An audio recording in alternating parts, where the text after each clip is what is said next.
to make this video today because I wanted to make sure that we understand the proper correlation of velocity banking, credit, and investing.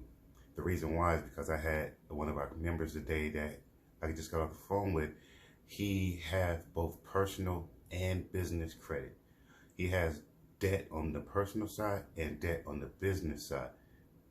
The debt on the business side is a little bit over the utilization, about 32%, and he also has business. So what he's been focusing on was making more of the business payments than the personal payments, okay?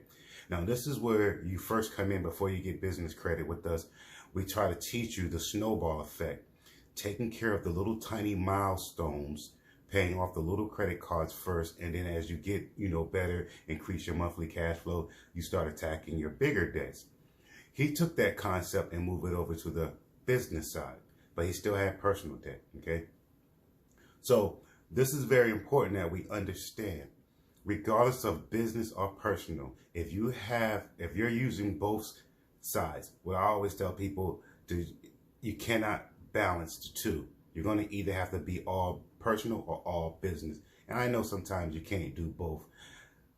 But if you can, move all your debt, even personal debt, over to the business side, especially if it's a no PG, meaning no personal guarantee. It's not reporting to the credit bureaus.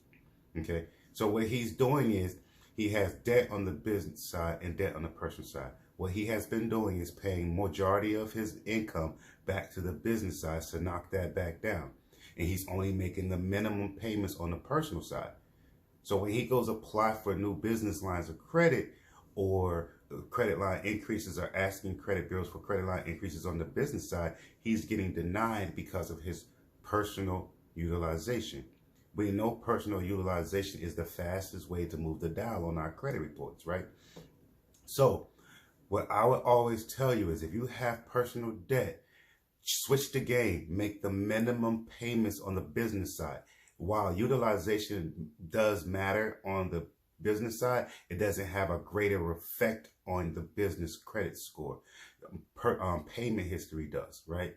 So if you have personal debt and business debt, take care of all the personal debt. Get that debt as far as down as possible, if zero, if any, and move all that debt over to the business side, if possible, with balance transfers, liquidating your cards by invoice methods, those things like that your coaches teach you. You just don't want to make sure that you have both personal and business debt, especially if you're trying to make moves and buy real estate, okay?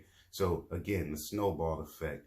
You want to take care of the smaller bills on your personal side, knock all those deals out, then attack the biggest one with your cash flow.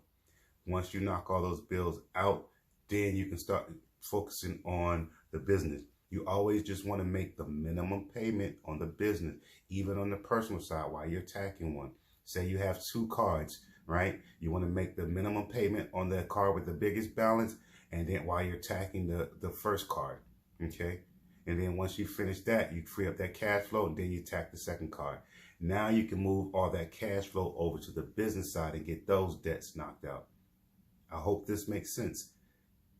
If you have any questions, please reach out to Rosie at DeMaryFunding.com or comment in the comment section below, and hopefully we can be able to answer your questions about this. But again, you cannot mix the two. Try to stay either with business or personal. If you're looking to invest in real estate or ask for credit line increases, make sure that your personal utilization is low as possible before you start pulling those triggers, asking for things, because if not, you're going to be denied.